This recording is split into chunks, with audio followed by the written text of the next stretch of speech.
It's now time to hear from Dr. Donald MacAskill, who's the CEO of Scottish Care, about how to make technology human rights real. Donald has worked for many years in the health and social care sectors across the United Kingdom, specialising in learning disability and older people's work. For 13 years, he ran an equality and human rights consultancy, focusing on adult protection, risk and personalisation. Previously, he worked in the early development of patient focus and public involvement work, the development of self-directed support, and before that worked in higher education.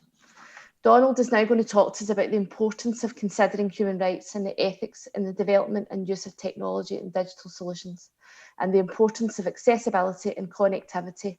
So I will now hand over to you, Donald, and welcome to this morning's webinar. Thanks, Arlene, and it's great to be here, even if not physically present with everybody. And thank you to Anna for her words. As has been described, I ran a human rights organisation for a number of years. But long before that, I've been a little bit of a tech geek. I've always been interested in technology, probably since the age of 12, when I was taken to see at that time one of the fastest computers in existence in Scotland, which was in a room at Glasgow University. And I do mean in a room at Glasgow University because it took up the whole room. And at the time, the guy showing me around, who I thought was fairly ancient, but actually probably was just 40, said, but the time I was his age, everything in this room would probably be in the size of a cigarette packet. And years later, as people this week have explored the possibility of the iPhone 12, the truth of that and the truth of the reality that what that computer could do in that room can now be done a trillion-fold in addition by that small iPad is unbelievable. But what I was interested in a few years ago, particularly in 2018, was what does human rights have to say to the way in which we have used technology, and in particular, the way in which we're going to use technology in the years to come? And so I spent a summer talking to people globally around issues of human rights, artificial intelligence, data, and the Internet of Things, which basically is smart devices, which we all of us take for granted, like Alexa. Next slide, please. And one of the things that we came up with, and don't worry about reading what's on there, I'm going to pick out a few of these thoughts, but we produced from 2018 to 2019, we produced a charter with people who used technology, people who lived with dementia, individuals who designed systems, individuals who worked in health and social care. Next slide. And one of the key elements that we considered, sorry, if I can move to next slide, please. Thank you.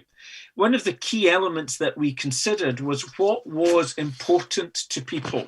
And what people identified as being critical was that all technology must have and must be used in a manner which is positive.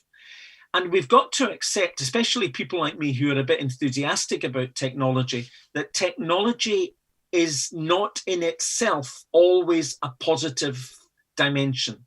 There are negative ways in which we can use technology and digital, which limit, which categorize, and which remove people from interaction and relationship. So we have to be aware of that. In essence, therefore, we believe that technology must always be used to enhance the human rights of individuals.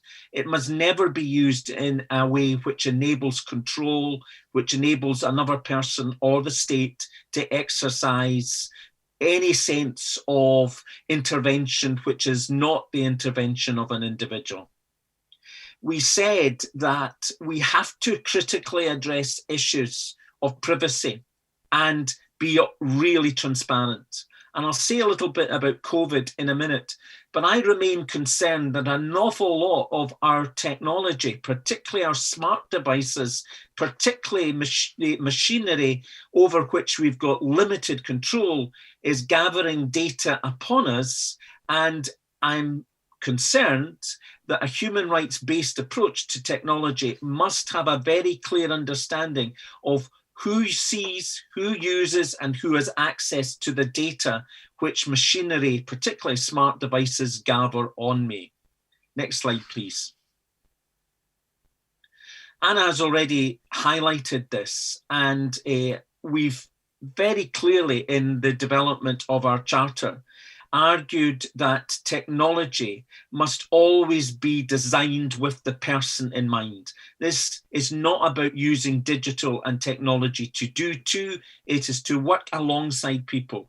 And therefore, the best way of doing that is from the moment of having an idea, that the person who is the end user of that technology is involved in the design of that device or that piece of equipment.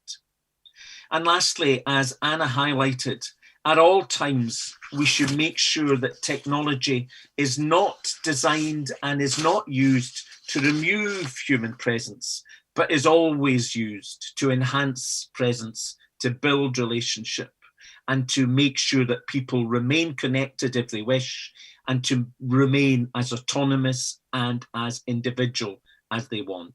Next slide, please. So it's been said that the last few months during COVID have dramatically changed the way in which technology has been used. And we know that. We know, for instance, the astonishing growth in the use of Near Me as a platform by which we can have a consultation with our GP, particularly in times where it's not always been possible to physically access a GP practice. We know that many people have discovered the joys and the absolute sins of Zoom and Microsoft Teams and Skype and all sorts of platforms which have enabled us all to keep in touch virtually. But I do remain concerned that in this rush, in this enthusiasm towards the use of technology and digital as a result of the pandemic, that we have stripped out that ethical and that human rights dimension. And I want to reflect on that very briefly as I conclude. Next slide, please. So I don't have time to go into this, but my colleague Tara French at Scottish Care has developed a vision for technology and its use in social care. And it's very much a vision which she has worked on over the years, particularly with people with dementia. It's on the Scottish Care website, and I would encourage you to look at it. Next slide, please. It touches on the importance, next slide, please. It touches on the importance of practice and of experience and partnership. And next slide, please. But I want to conclude remarks by reflecting a little bit on the panel principles, which those of us who've been working in human rights for some time know as a model by which we can both test and evaluate any practice which is occurring. So the first thing about the panel principles is participation. Nothing should be designed or delivered which does not enable the participation of the individual. So from design, we have to have the person at the centre. There is no point in having people dressed in white coats in science labs, or more accurately, dressed in jeans and t-shirts, coming up with devices which actually do not meet the requirements and the needs of individuals. And during the pandemic, I lost count of the number of people who have emailed me and said, we'd like to work with you in developing this app, or we've developed this machine, all of which sound great until you ask them, have you consulted, have you engaged, have you participated, people living with dementia? And usually the answer is no.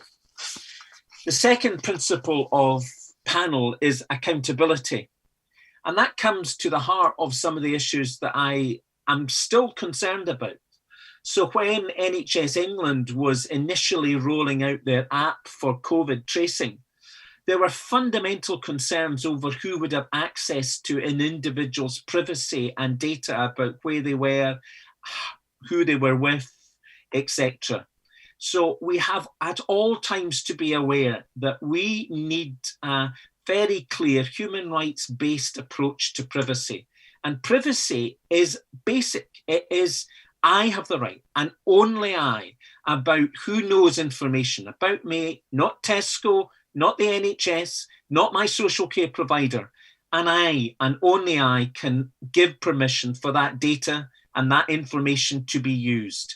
I think we are slipping into a minimalising of what we consider to be important about our autonomy. And I know all the arguments that people aren't really that bothered about privacy in their data. They may not be bothered now, but as scandals like the Facebook scandal show, it is when we discover that our data is used not for our own benefit that we might be too late to express concern. Critically, panel is about non-discrimination. We must treat people regardless of their characteristics. We cannot use technology in a manner which ill serves an individual because of their ethnicity, their disability, or their age. And I've got real concerns that in our rush to be enthusiastic about digital and technology, we fail to recognise digital poverty. We have massive issues in Scotland around digital exclusion. And it's not just on age, because we have more people under the age of 25 today unable to have access to smart devices than we had 10 years ago. Lastly, technology must always be about empowering within a framework of legality. It is about giving you control and autonomy and choice. And the last slide, please.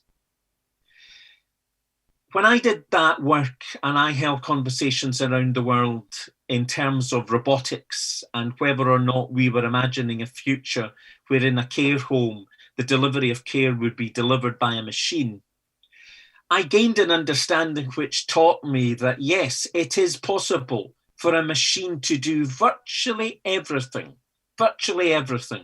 that a human individual can do in the care and support of another person. But as Stephen Hawking famously said, just because AI, artificial intelligence, one day will mean that we can do everything, doesn't mean that we should do everything.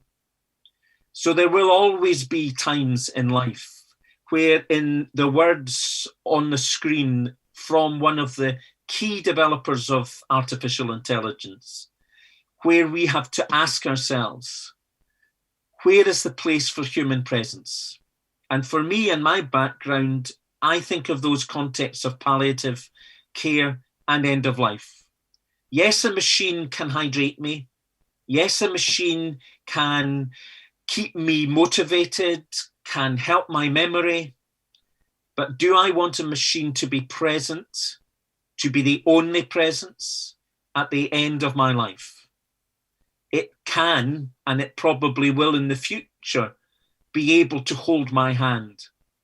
But do I want a hand which is mechanical and cold, or a hand which is alive and real, to listen to my story, to hear my life, to feel my pulse?